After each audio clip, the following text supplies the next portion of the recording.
महाभारत के भीष्म को तो आप जानते ही होंगे, लेकिन क्या आप आयुर्वेद के भीष्म को जानते हैं?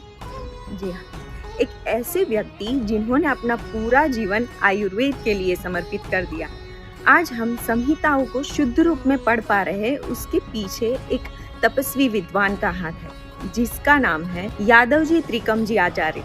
वो केवल एक विद्वान ही नहीं, आयुर्वेद के रक्षक भी थे। कैसे? आइए जानते हैं। गुजरात के सौराष्ट्र प्रांत के पोरबंदर में 1873 में यादवजी त्रिकमजी आचार्य का जन्म हुआ। उनके पिता राणा ऑफ पोरबंदर के राजवैद्य हुआ करते थे। ये वह काल है जब ब्रिटिश हमारे इंडिया में आए हुए थे।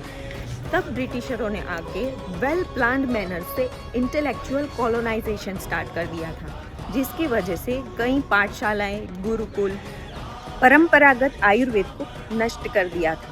साथ में आयुर्वेद को अवैज्ञानिक साबित करके मॉडर्न मेडिसिन को इंट्रोड्यूस कर दिया। लेकिन आयुर्वेद का डाउनफॉल तो इससे भी पहले शुरू हो गया था। जब नालंदा विद्यालय का दहन किया था, तब संपूर्ण सचोट आयुर्वेद के ग्रंथ को जला दिया गया। तो उस समय ऐसे गुरु परंपरा से आयुर्वेद का रक्षण हुआ। कई गुरुओं को या शिष्य को ये आयुर्वेद कंठस्थ था, या तो फिर कई वैद्यों ने ये ग्रंथ रूप में अपने हस्तलिखित मैन्युस्क्रिप्ट में रखा हुआ था।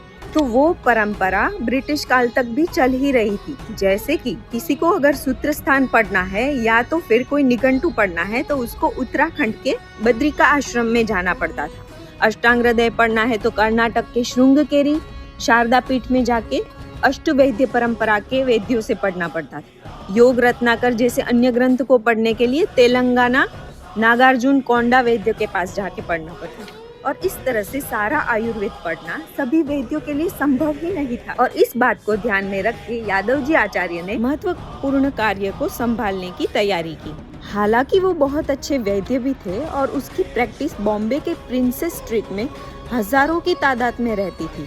इतने व्यस्त होने के बावजूद उन्होंने इन सारे अलग अलग वैद्यों और गुरुओं को अप्रोच किया। उन्होंने ये सारी टीकाएं इकट्ठा की और उन टीकाओं में कई सारी प्रतियां, त्रुटियों और विकृतियों को सही किया और उन करोड़ों हस्तलिखित पांडुलिपियों की तुलना करके मूल रूप में स्थापित किया। तो जैसे कि चरक को चक्रपाणी टीका के साथ, सुश्रुत को दलहन की टीका के साथ और अष्टांग को अरुणादत्त और हेमाद्री की व्याख्यानों के साथ प्रतिबद्ध किया। उसके साथ लघुत्रयी और कई 40 से ज्यादा ग्रंथों का निर्माण किया। उनके ऊपर से टेक्स्ट बुक ऑफ काया चिकित्सा, शरीर क्रिया, शरीर रचना और आदि का निर्माण किया। और ये सब उन्होंने शुरू किया था अपने आयुर्वेद ग्रंथमाला ट्रस्ट में। उनका ये सराहनीय कार्य देख के भारत सरकार ने उनको principle of PG teaching centre Jamnagar में अपॉइंट किया था। लेकिन आयुर्वेद का दुर्भाग्य रहा कि उनकी ज्वाइनिंग के तीसरे दिन ही उनको स्ट्रोक आया और उनका देहांत हो। इन सारी टीकाओं को इकट्ठा करना और एक ग्रंथ रूप में फॉर्म करना ये कोई आसान बात नहीं। अगर चरक संहिता श्रेष्ठ है, तो यादवजी आचार्य ने कंपाइल की हुई ये सारी संहिताओं और उनका गुजराती में वर्णन सर्वश्रेष्ठ। ये वो जान सकते हैं जिन्होंने यादवजी आचार्य की सारी टीकाओं का अवलोकन किया। लेकिन यादवजी आचार्य एक ऐसे ही वैद्य नहीं थे जिन्होंने आयुर्वेद का उद्धार करने का कार्य शुरू किया था। 2 ऐसे और वैद्य भी हैं जिनका नाम आयुर्वेद के उद्धार में पहले आता है। अगर आपको पता है तो कमेंट कीजिए उसका नाम, and I will share the next video of it.